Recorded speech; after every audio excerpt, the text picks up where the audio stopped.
秀林乡立幼儿园于109年7月20号在吉安乡客家文化馆演艺厅办理花莲县秀林乡立幼儿园108学年度联合毕业典礼。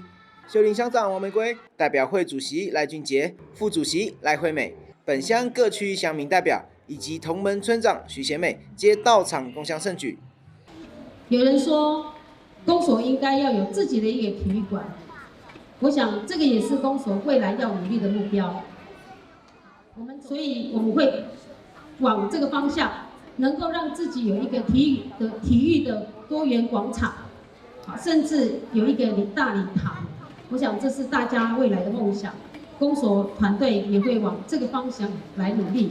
我相信有代表会的支持，我们会向前来迈进。在这里，恭喜我们的小宝贝们，你们毕业了，开不开心？开心！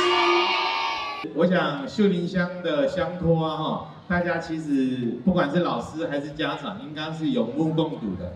它的设备、它的师资、它的环境，其实是一年比一年好，一年比一年进步的。本年度毕业共有嘉明主园、富士分班、同门分班、水源分班以及和平分班，合计共61位小毕业生。本次联合毕业典礼，各乡立幼儿园小朋友皆盛装打扮，卖力演出，让本次活动在欢乐与期许中圆满落幕。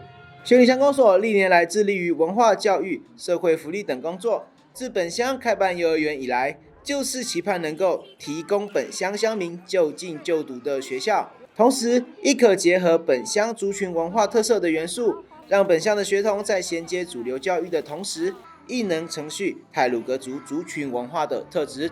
秀林乡公所美宣组报道。秀林乡的 Line@ 官方账号正式上线喽！只要扫描荧幕上的 QR code， 或者在 Line 搜寻 ID， 赶紧加入我们，即可获得乡内第一手消息。还在等什么？拿起你的手机加入我们吧！